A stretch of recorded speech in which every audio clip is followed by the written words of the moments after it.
Samantala, sa confession room, kinausap ni Kuya sina Cora at Jerome para sa isang mahalagang impormasyon. Hindi man kayo pinili ng taong bayan, may pag-asa pa rin kayong ikutan ng swerte. Tingnan nyo ito.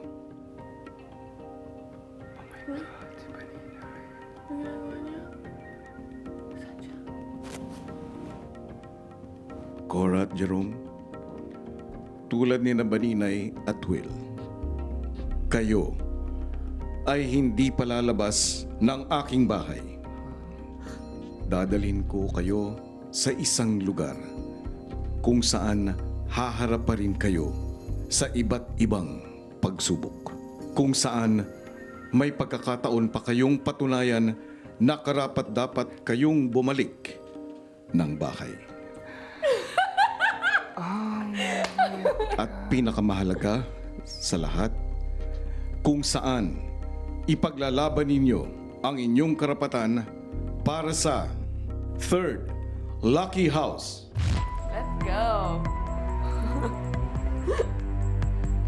Natanggap niyo bang dalawa ang panibagong hamon na ito? Opo kuya, tinatanggap po namin. Tanggap ko po itong bagong hamon, kuya. Nasa harapan ninyo ngayon ang isang kahon. Buksan ninyo.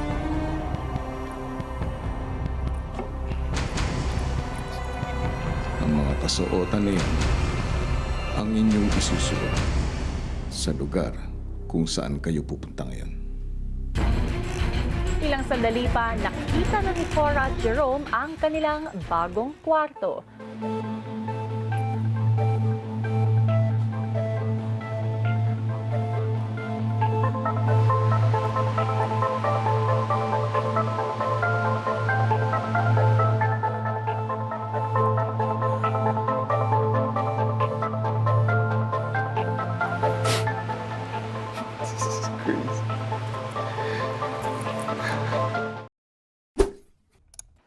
Hey, kapamilya! Be updated with the Pinoy Big Brother housemates by clicking the subscribe button and watch all the latest videos by clicking the I button above.